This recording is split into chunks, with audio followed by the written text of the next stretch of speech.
ဆန်လည်းမဟုတ်ရေလည်းမဟုတ်ထမင်းအိုးလည်းမဟုတ်မီးဘူဂုံလောက်လည်းမဟုတ်ထင်းလည်းမဟုတ်မီးလည်းမဟုတ်အဲ့ဒီပစ္စည်းတွေကိုအသုံးပြုပြီးတော့အင်္ဂါရ8ပါးနဲ့ညီတဲ့ထမင်းကျင်အိုးတိုးကိုချက်ပြုတ်ပြီးငါကိုယ်တော်ရှင်မြတ်ရဲ့ထံကို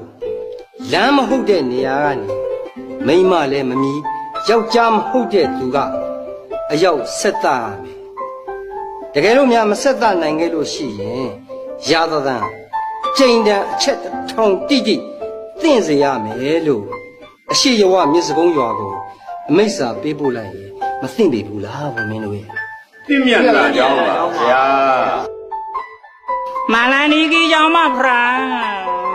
အဒီတဲ့ခက်ခဲနဲ့နေသောမေကွန်မျိုးကိုဤစပုတခွေမှာရှိလိမ့်မယ်မထင်ဒီကြီးကြောင့်မဖရာအရှင်မင်းတရားကြီးကဤမေကွန်မျိုးကိုသာမဟောဒရာတုကမိန်ငယ်အားမေကလိုက်မဲ့ဆိုရင်မဟောဒရာတုကမိန်ငယ်ကပဲနည်းနေမှာဖြေဆိုနေနိုင်မည်မဟုတ်နီးကြီးကြောင့်မဖရာ ကိုင်